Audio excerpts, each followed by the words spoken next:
Good evening and welcome to Edessa, the Dark Crusade.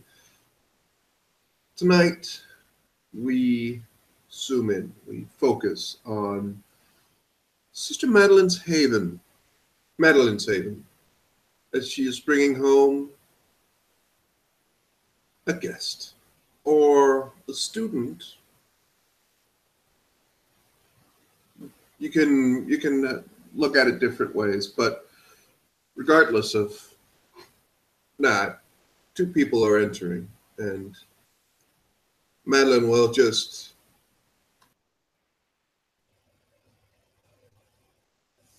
sorry about that. I had to sneeze.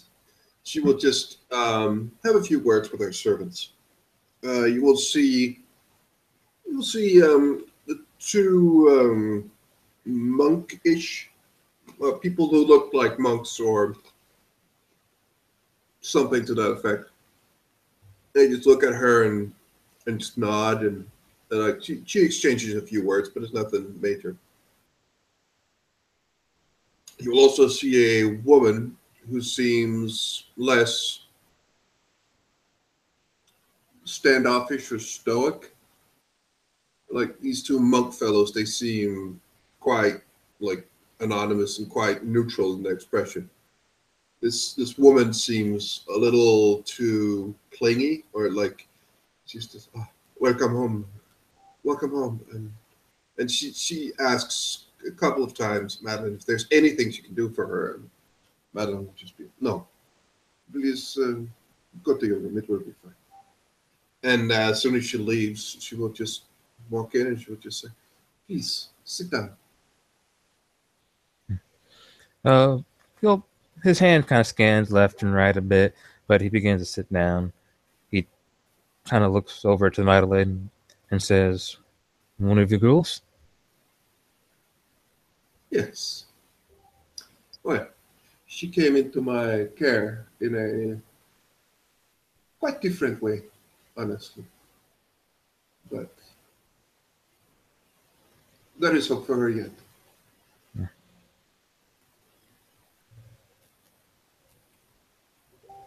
Hmm.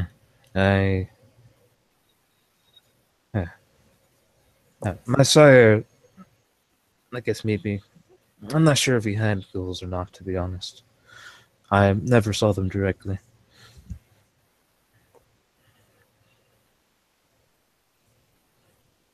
Do you have ghouls yourself?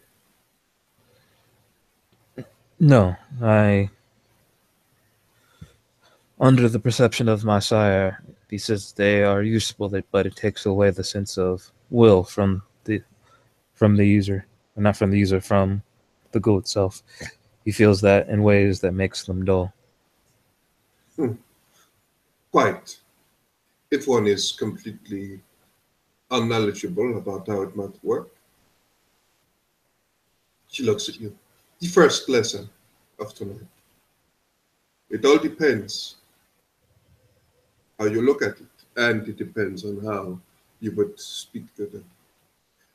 If you are simply to tell them that your will is my will and you will just obey me, they will very, very quickly do so and do only so. That is true. But if you insist on them, press on them, that they must find their own solutions to the problems that you put them to, that you hammer home how important a strong will is, and what you are indeed trying to show them is to improve themselves, you will find that they will be quite independent. Of course, there are those who are older than us, the two of us. They have little time for it. They simply need these people under their control and have little time for their well-being. And in such cases, they will become dormant. They will become slaves in more than one way. So there are ways to lessen the dependency of the blood bond. And Garland has a definitely a kind of more relaxed or hopeful demeanor to him now. Hearing that, Do bear in mind, I would say, well, depending on the job, depending on the function they have, it is a good thing. And with all good things, compared to the well, enslaved people, it takes work, it takes dedication, and quite a while to train you to make sure that the more common effects of the bloodbound does not take hold. But I show my ghouls quite a few things. Some things I might show you as well. Garland nods. I think it's safe to say that anything worth doing is worth doing well. So even if it takes time, if it becomes a benefit, it should be worth investing in.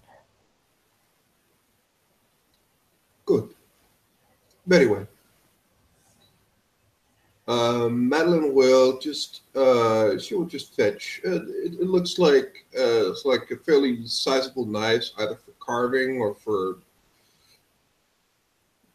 you know for normal use in the household, maybe chopping vegetables or something like that. And she has two of them.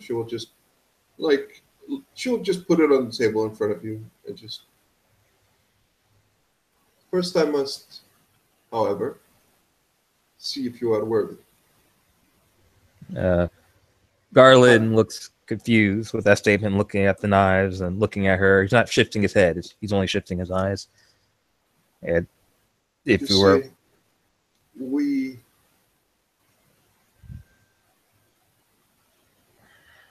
there is much to be learned from the limitations of our forms.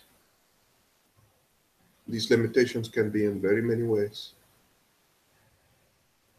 She will take her left arm and she will just the cloth, like the sheet, the sleeve covering the left arm. She will just roll it up and bare her left arm. You see, limitations, pain. It is connected to what makes us mortal. It is a part of us, but it also provides a way for us to improve ourselves by challenging it in more than one way. Whatever. What I want you to do,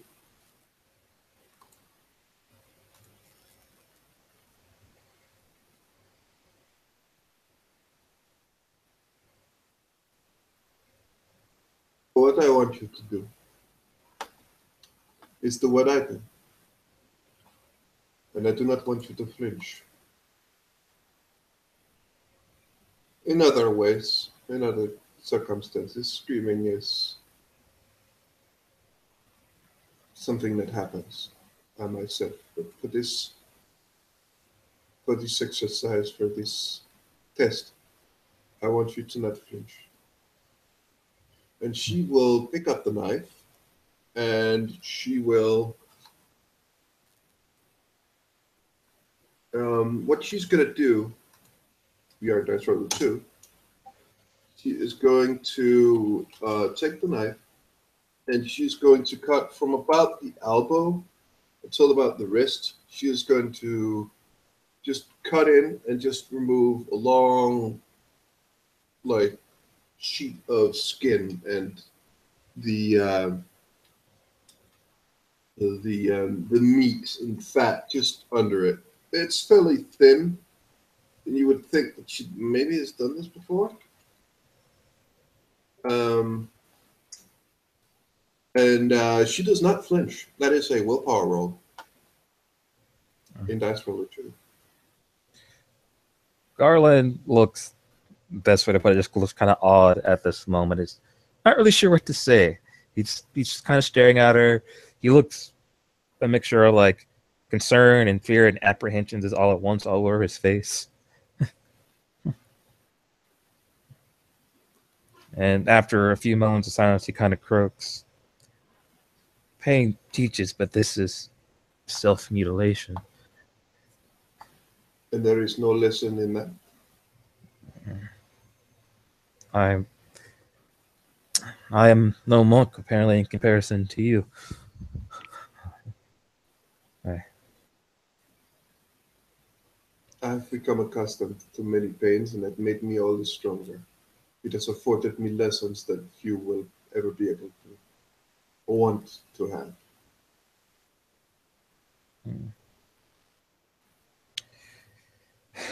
Garland is still looking at her arm, and it's most likely still dripping, and not necessarily. Oh, it could be pulsing deeply. Do you have blush of health, so it may still kind of react humanly.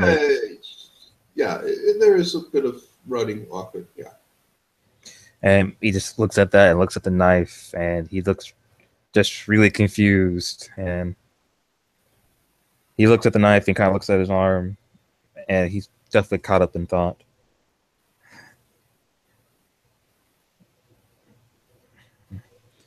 And he finally signs out. Must we start with something this grievous, or is this truly necessary?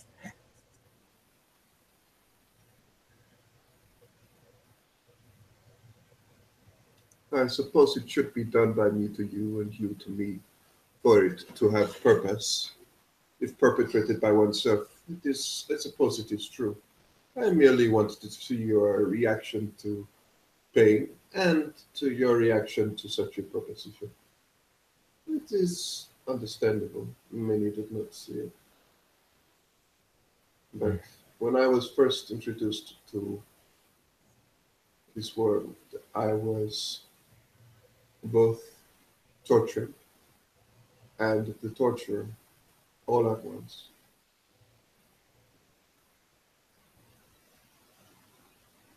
But I was also a lover. I was a mother, caretaker, teller of hard truths, and a teacher of life and death. My teachings encompasses almost everything in this creation and beyond. You cannot have life without death, and you cannot have pain without you cannot have pleasure without pain.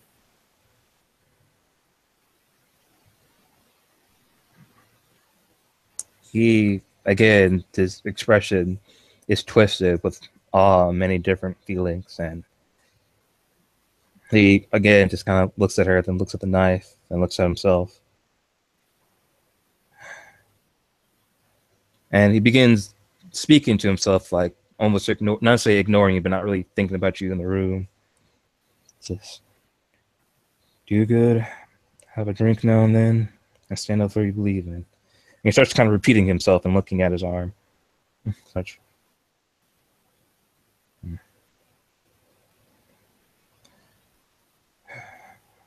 I was brought here to learn and gain power for myself and for my sire.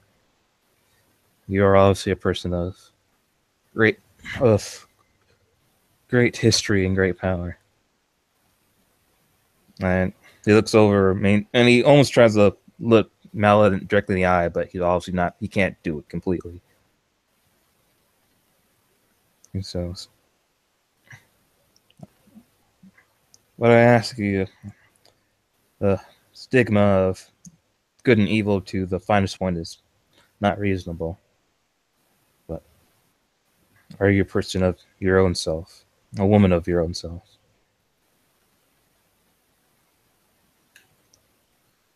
Yeah, sorry, he asked about if she is a woman of, sorry? Of herself, as in he's saying it in a way that's more or less seeing that she's independent, like because part of him is a little bit superstitious. She feels a little bit that this seems kind of weird and alien to them, so he's just making sure that she is herself. This is what she wanted to do. This is all her decision to this point right now. Wanted to do. It is necessary. It is a combination. But I walk my own path, as you probably walk your own. Yes. Walking a path, as far as I know it, should be about what is true. It should not be because your sire walks it. It should not be because the most of your clan walks it. No, it should be because you need to walk it. Because you have power over your beast, and your beast does not have power over you. So, do you truly rock your world for your own militia? If your question is any of this, I can tell you full heartedly, as much as this wound and as much as everything, I do walk this path by myself, for myself. Occasionally, I do meet others. Recently, I have met one, the first one in a very, very long time I have met, who walks my path. But it is not because of her or anyone else. It is because of me. And also, I might better for it, from it.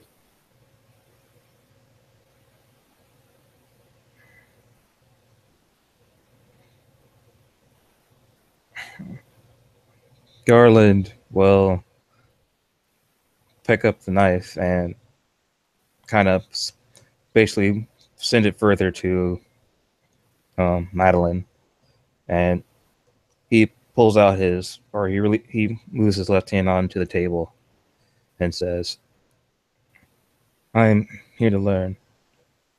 I'm I wish to follow my own path." And you see him relaxing a little bit. The path then put on was one to better suit my sire's needs and possibly my own needs. But eventually, I wish to be truly my own person, not because I feel that I'm a slave to my sire, but he deserves to see me grow and be my own man. But he looks over to Malay, and he does look directly in the eye. But from the lesson that you teach me, I may not be able to be your perfect student, but I hope our exchanges can be enlightening. She stands there, and you think that she's frowning for like a good 10 seconds without saying anything. But then she kind of uh, just changes demeanor, and like she relaxes, and she just, you are honest. I know of many who would have lied and said that they would do it, fake it. But you are an honest person. I can tell, else you would not reject this. Yeah. And he does look at Madeline, and he has a bit of a wry smile. I was like, I think since she showed me earlier, I probably also don't get a towel or a piece of wood to bite on. Just go ahead and bear it. Very well.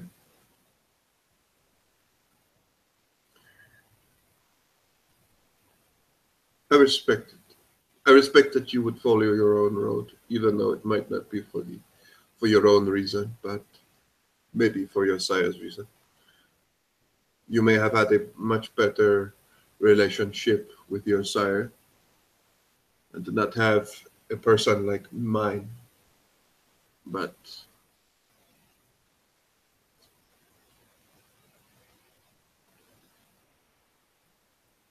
I can respect your decision a lot. And I would happy to have us have a formal relationship from here on out. But if I am to teach you in this way, without indulging and coming to see the world my way, I would have to insist on having information and teachings exchanged for boons instead. I hope that you will accept this, if necessary. He looks at her a little bit confused, and he kind of um, basically gathers himself, and he he nods his head and relaxes his arm off from the table. That's only fair. Please, relax. And she sits down. She will actually take the knife she offered to you. And she'll just pack it away. You'll notice that she's still bleeding. She hasn't healed the wound yet.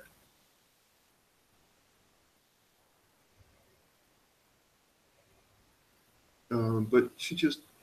So, are there people you would like to know in this city?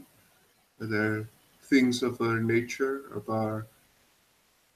of these nights and what lives here that you might want to have clarified, or influence in the city for you and your side? What is there a wish specific to you? Garland doesn't hesitate with his answer. He says, "Do you know of a venture referred to as Henry?" I have not met him myself, but I have heard of him. Can you tell me about him? Not much at this point, but give me till tomorrow, and I will be able to tell you much more. He nods his head. Then our exchange.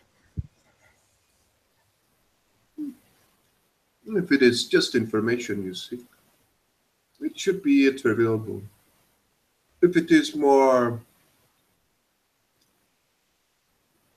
closely regarded information, personal or perhaps incriminating, well, it will be somewhat different. Yeah. He nods.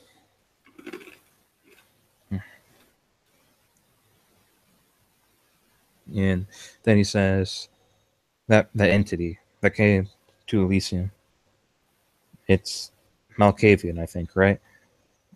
Is there any, outside of being as calm as possible, hopefully, to that thing, is there anything else we should know, or I should know about it? Well,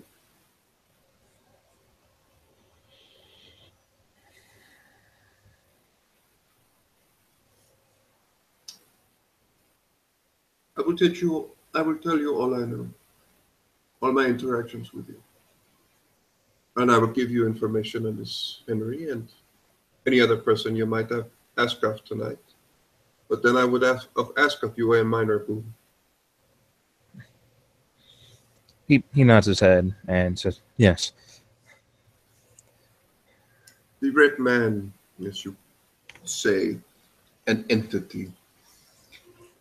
He is very old, and as far as I know, the only surviving member of this city before everyone else disappeared within 3 days. Disappeared? What do you mean? Like all the people in the desert left, or all the Canaanites left? All kindred, in a matter of 3 days, were gone. But why would we do that? I would think That not is the question, is it not? It is a question that I have been looked into in my days as seneschal and, well, baron by proxy at one point.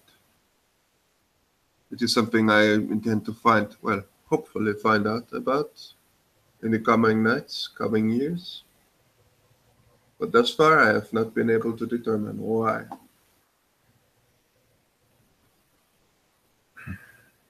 However, the red man, I asked him once, quite intently, and once, instead of studying the paintings or a chair or a wall, he looked at me, placed his hand on my forehead, and I was wrapped in a quite vivid vision of someone, a dead person. The feeling of that body was similar. I was dead. That was not that. It was a kindred vision, feelings. I could not control them, of course, but I was being haunted by something monstrous, dark, and otherworldly. I'm not certain. I was not able in the vision to discern if it was anything to do with my clan, for instance, or something very different. But I'm quite certain that the vision was the last moments of one of the inhabitants of this city before they met their final death.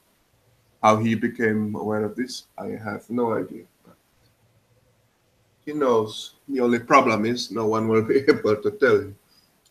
Well, to tell when he might be explaining what happened.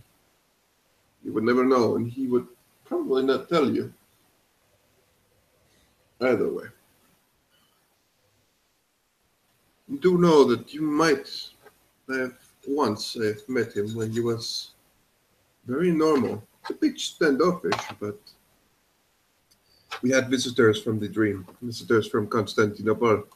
He was dressed in fine clothing. He attended their party, and no one really seemed to know, but certainly, as you might not expect, he's not seemingly a person prone to raging and smearing himself in the blood of 3 or 4 victims. No, he came to that dinner party quite civilized, being kind, exchanging pleasantries as ever. But then his servant girl came in, and he cut her on a finger, but he only took a few drops, a little, and then he did not touch her. She did not lose hardly a full mouthful of blood.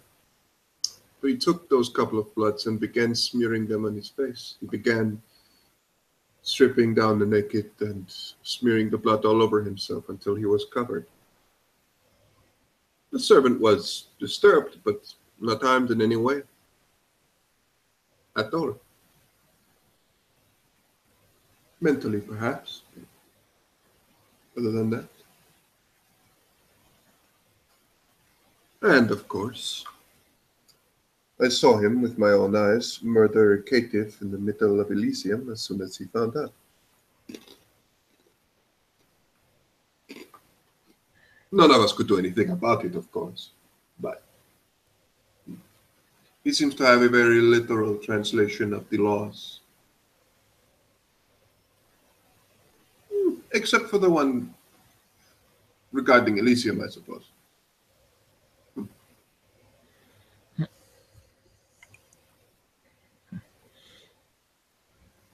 Garland will nod. All right, and the last question that I think I should be able to afford today. The Select. I am most likely going to be indebted to a person named Demetus. Do you know who that is?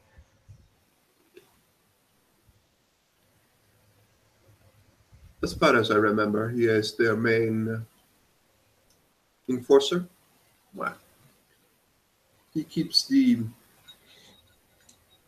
He is the one-man version of a neighborhood watch, I suppose you could say.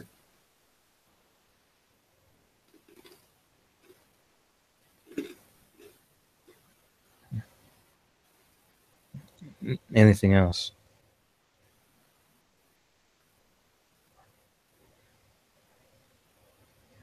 I can hear around about him as well. Garland will nod his head. Like, I appreciate it. You are very welcome.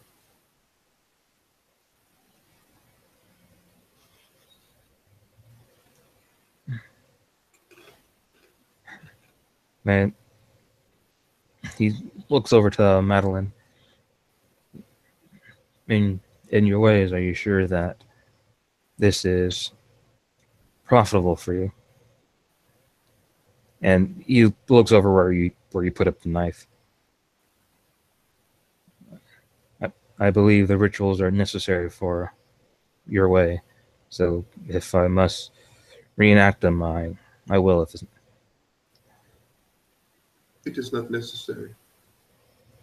You have said that you have interest in your own road. I will respect.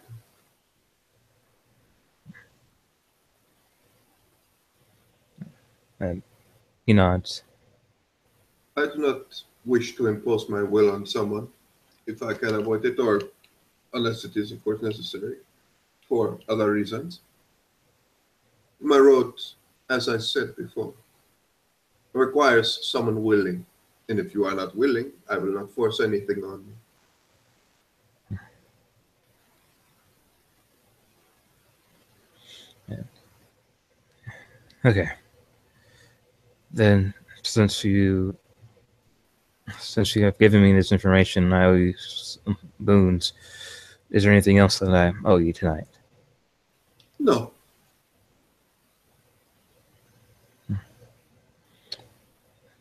Uh, Is there anything you wish to ask of me this night before I continue on my investigation? no, not really. Um, well, I would advise you to just avoid a certain area in the merchant's quarter, but which will give you a general direction. Yeah, there has been a bit of trouble lately, and I would advise you to keep a bit distance. He nods and he'll begin to rise, and he actually takes a deep bow to Madeline. I I thank you, She will curtsy and just say, "You are very welcome, and you are always welcome. Please have a good evening." and to you. And he'll begin following the path we took to enter her domain. It is her haven, but thanks for giving me. It's fine. Madeline will see him out, and yeah, Madeline will get back to. Well, she will get to finding out certain things, and with that, I believe we shall end this scene. Thank you very much, players for playing, and watchers for watching. Good night.